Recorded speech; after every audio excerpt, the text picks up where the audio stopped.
Hello, my friends. It's Chris here from the School of Embodiment, and I'm joining you live from our studio in Stroud.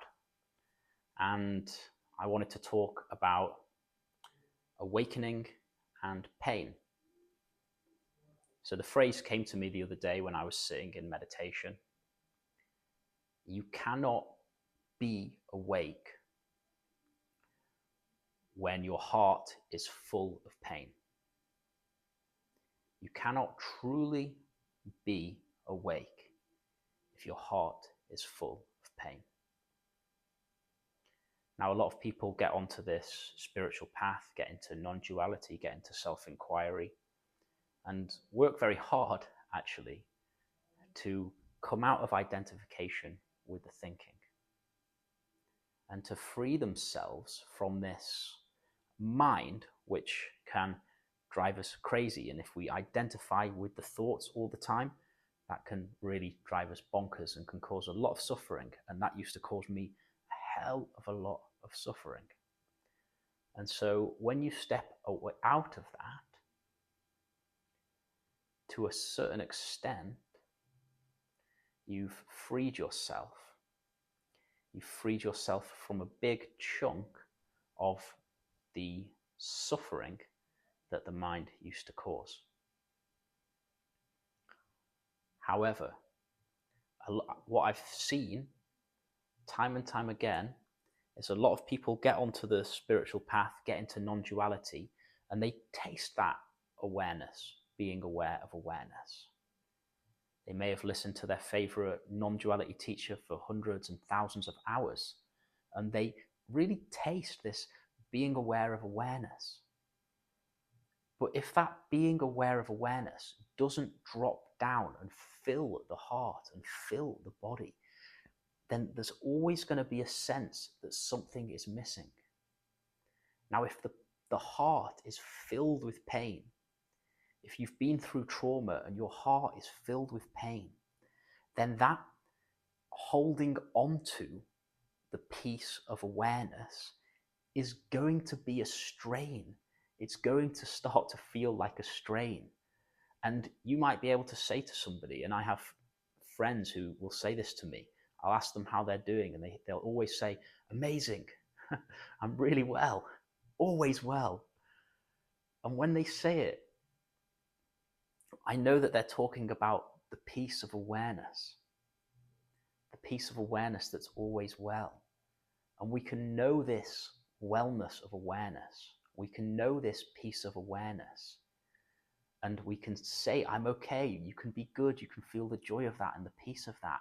And yet there can still feel like, okay, but something is missing. Still, even though I've had this awakening, even though I know this presence, even though I'm in touch with my own being, this can't be it. There must be more. And what we're searching for is that deeper intimacy. We want this awakening to come through the heart. Because when it drops into the heart and drops into the belly, then this opens us up to a more, what you could call, tantric experience of life. And another word, a less fancy word for that, is it opens you to intimacy. The split within heals. Because the reason we started suffering in the first place is because things happened to us when we were kids. Things happened to us when we were younger. Traumatic things happened to us in our past, which closed and shut down the heart. And that closing and shutting down of the heart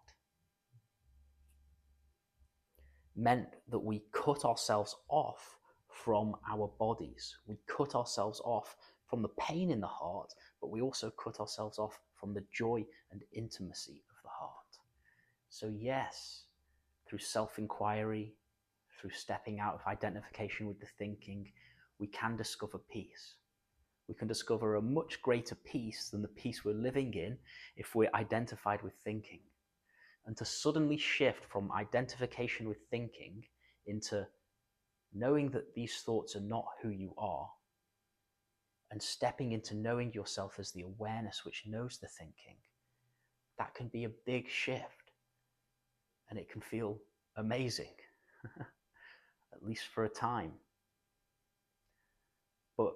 the doorway to a deeper awakening, a doorway to a truer place of contentment and fulfillment in life is through the heart. And if the heart is filled with pain, then you're not going to experience this.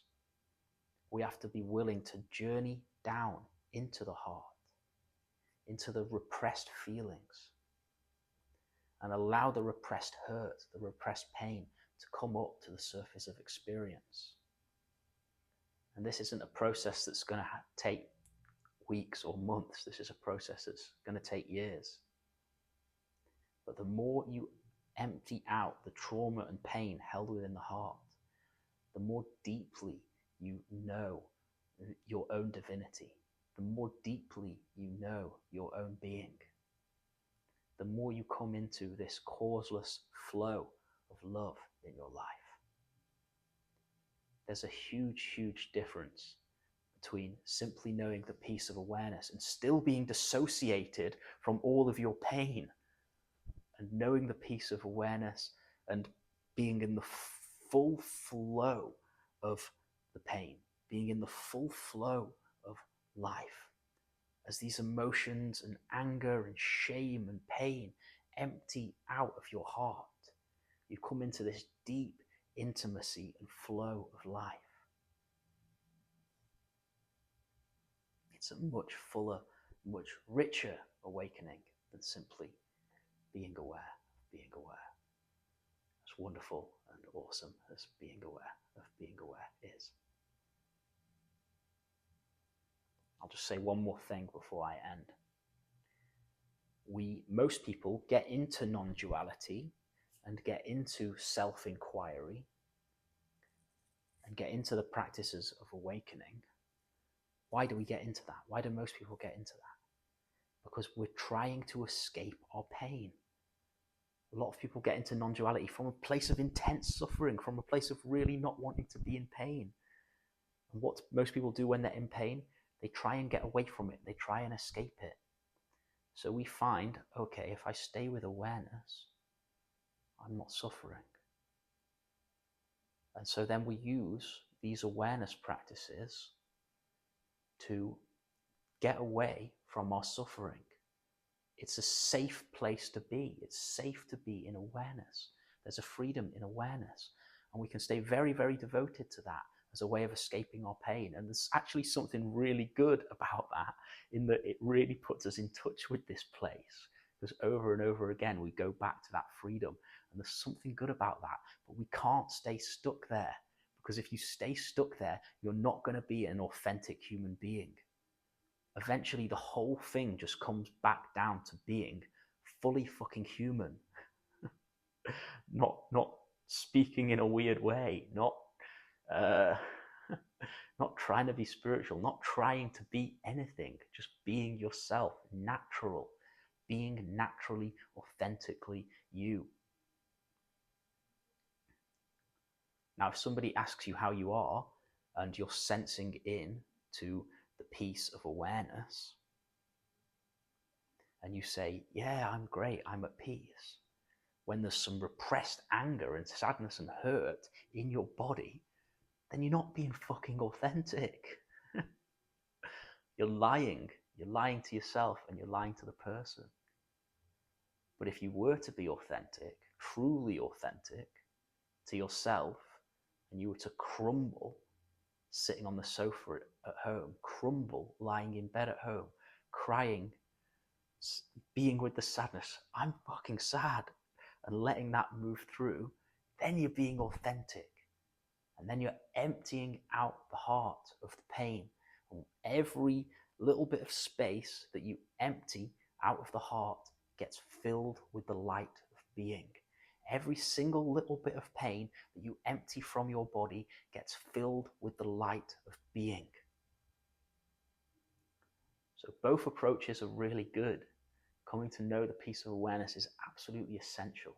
Coming out of identification with the thinking is absolutely essential. But if you've done that for years and years and you're still listening to the videos, if you've been listening to your favorite non-duality teacher for more than 3 years, I would say you probably need something else. I'm sorry, they haven't given you what you want. If they'd given you what you want, you wouldn't still be listening to them after 3 years. If you've been listening to 5 years, 10 years, then you need something else. I'm sorry, but you do. And what it is you need to meet the pain. You need to allow the repression that got you into this place of searching in non-duality, the repression which actually put you into the path, the very repression which got you into and helped you discover the peace of awareness, that repression is still at play. And you're not going to feel truly settled until you meet it. Okay, that's all for now. I love you, my friends. Keep going. Let's heal and awaken together. Peace.